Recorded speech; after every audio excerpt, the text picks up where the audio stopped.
Some people aren't introverted by nature. They were trained. Trained to observe instead of participate. Trained to need less. Trained to survive in silence.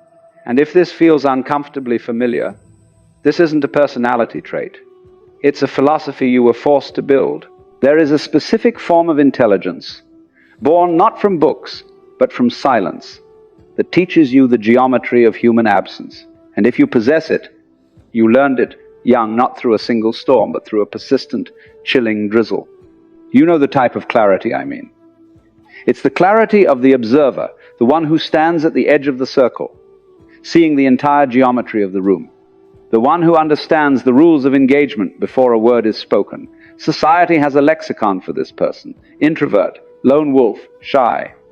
But these are maps of the coastline, not the ocean floor. They miss the profound philosophical genesis of this stance towards the world. It is not a personality. It is a learned epistemology, a theory of knowledge about other people, forged in childhood's quiet crucible. And its first lesson is this: vulnerability is not a bridge. It is a transaction where you are the only party who showed up. Imagine the child, not in a moment of cinematic trauma, but in the ordinary, unrecorded tragedy of a feeling unmet. She brings a bruised emotion, a confusion, a spark of joy, a raw, unformed piece of her inner world to the one who is supposed to be the keeper of meaning. And the offering is met not with malice, but with a different kind of violence. The neutral, everyday physics of unavailability. A distracted glance, a sigh of impatience, the profound silence of a parent who is physically present but philosophically absent. The child does not learn, "I am unloved." The child learns something far more architecturally significant. My inner state cannot coexist with the attention of another. To preserve it, I must house it elsewhere. So she becomes her own container. This is how one becomes a sovereign state of one, by internalizing a brutal, elegant logic of existential diplomacy. It is a slow, accretive process, 1,000 minor abandonments, each a grain of sand, eventually forming a pearl of solitude. The child learns to self-soothe, not as a healthy skill, but as a sovereign act. Crying into a pillow has a predictable outcome.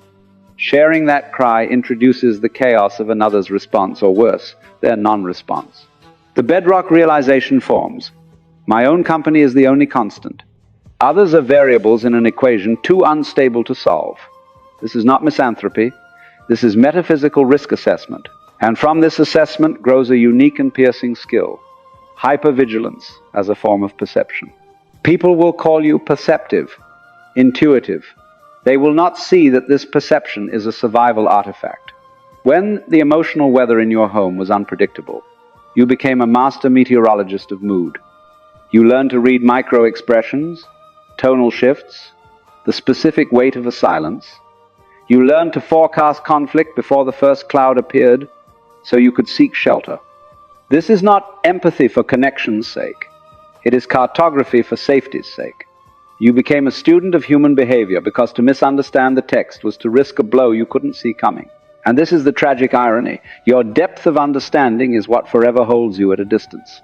When you are perpetually in analysis mode, decoding the subtext of every glance and gesture, you are never truly in the encounter. You are a philosopher, observing the phenomenon of relationship from behind a one-way mirror. Participation requires a surrender of that analytical control, a willingness to be naive, to be misinterpreted, to be unguarded.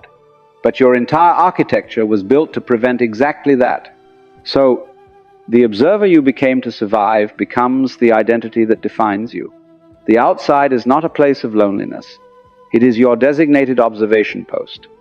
Now, let's deconstruct a specific, painful archetype: the easy child. This is the child praised for their low maintenance, their maturity.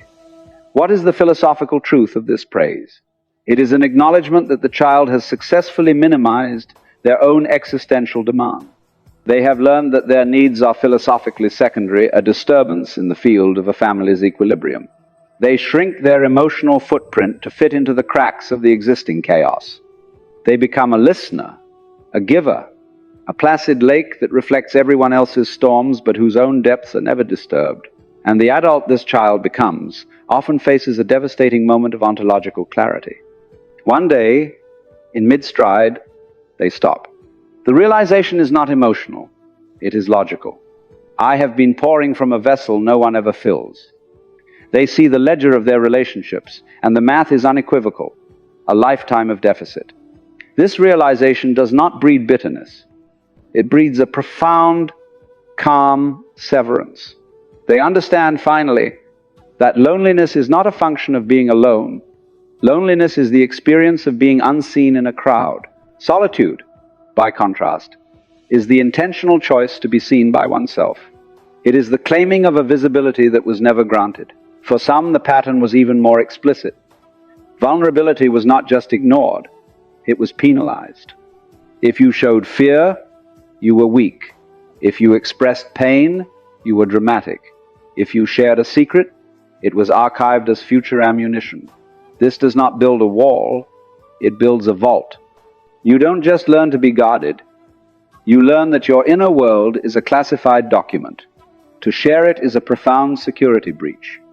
The tragedy is that the armor works so perfectly you forget you're wearing it. You forget there was ever a version of you that sought to be deciphered. So, we arrive at the core philosophical pivot. The loner is not a victim of circumstance, but an architect of a necessary philosophy. You did not end up alone. You constructed a worldview where solitude is the most coherent, integrated state available. When people are fundamentally unpredictable, when connection has repeatedly proven to be a leaky vessel, what is the rational choice? You choose the integrity of your own atmosphere. You are not avoiding people. You are opting out of a specific, exhausting contract, the contract that says you must trade your peace for the chaos of unreliable connection. This is what the non-loners fail to comprehend. You are not missing out.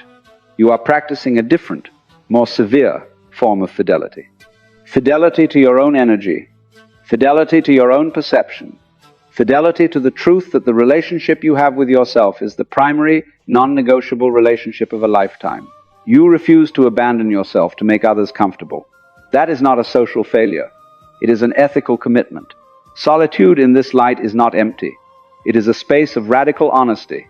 It does not lie. It does not flake. It does not consume you without reciprocity. So, let us reframe the entire narrative. Your childhood did not break you. It initiated you into a harsh but real school of thought. It taught you self-containment as a first principle. It taught you to find sufficiency within your own borders. While others were learning to depend, you were learning the profound, unshakable strength of ontological independence. This is not a pathology to cure. It is a wisdom, hard won. It is the bravery of building a life that does not crumble at the absence of another. The power lies not in reversing this pattern, but in understanding its origin, and thus claiming its meaning. Once you see the blueprint, how those early, silent lessons in emotional causality shaped your philosophy of connection, you cease to be its passive product. You become its author. You can look at your solitude and say, this is not what was done to me. This is what I built from the materials I was given. And it stands. So if this resonates with you, understand this. You are not designed wrongly. You are calibrated for a different truth. Your bravery is not in seeking a crowd, but in facing the profound depths of your own company without fear. You learn the geometry of absence, and in doing so, you map the contours of your own presence. That is the philosophical understanding for the brave mind. If this exploration brought you clarity, honor that understanding. Like this video if it resonated, and continue the inquiry with us here at Philosophy for the Brave Mind. In the comments below, I ask you this, not what happened to you, but what philosophy did you build from it? Share the central tenet of your private worldview. The more we articulate these hidden frameworks, the more we move from living them unconsciously to holding them with conscious, courageous clarity. And here is the part most people misunderstand. This sovereignty is not chosen in a single moment. It is rehearsed. Every time the child chooses silence over explanation, every time they anticipate disappointment and preemptively withdraw, every time they learn that needing less hurts less. What forms is not avoidance, it is an internal legal system. The child becomes both citizen and state, legislator and judge. They draft laws like, do not ask unless you are prepared to be denied. Do not hope unless you are prepared to hold it alone. Do not reveal what cannot be protected. These laws feel cold when spoken aloud, but they were written for survival. This is why, as an adult, solitude does not feel empty to you. It feels legible, predictable, governable. You are not lonely. When you are alone, you are fluent. There is a reason you are exhausted after social interaction. It is not because you dislike people. It is because you are running a parallel process. While others are simply being, you are tracking. Emotional temperature, power shifts, inconsistencies between words and tone. You notice when enthusiasm drops half a degree. You hear the pause that doesn't belong. You sense when kindness has conditions. This is not paranoia. This is what happens when misunderstanding once had consequences. When safety depended on accuracy, you learned to be precise. But precision has a cost. The mind trained for threat detection never fully powers down. Even in peace, it scans. This is why just relax feels like an insult. Relaxation requires trust. And trust, for you, was never an assumption. It was a hypothesis that failed too many trials. So you became intelligent in a way society rarely names. You learned how people leak truth without speaking it. The easy child grows into a specific kind of adult. The one who is always understanding, always reasonable, always the bigger person. But reasonableness can become a form of self-erasure. When you are praised for not needing much, you internalize a dangerous equation. Love is proportional to how little space I occupy. So you learn to compress. Your anger becomes intellect. Your sadness becomes humor. Your longing becomes philosophy. You do not explode, you evaporate. And one day, the body rebels. Not with drama, with fatigue. The fatigue of a person who has been emotionally solvent for everyone else and bankrupt for themselves. That moment of clarity you describe does not arrive as rage. It arrives as arithmetic, and the numbers never lie. There is a question that quietly haunts people like you. Am I alone because I was wounded or because I am awake? The answer is uncomfortable. You are alone because you learned too early that not all connection is nourishing. You can sense when intimacy is performative, when vulnerability is demanded but not held, when closeness costs more than it gives. So you choose distance, not out of fear, but discernment. This is the distinction most narratives erase. Not all solitude is avoidance. Some solitude is selection. And the moment you understand this, something subtle shifts. You stop asking, "What is wrong with me?" and start asking, "What kind of connection would actually be worthy of my presence?"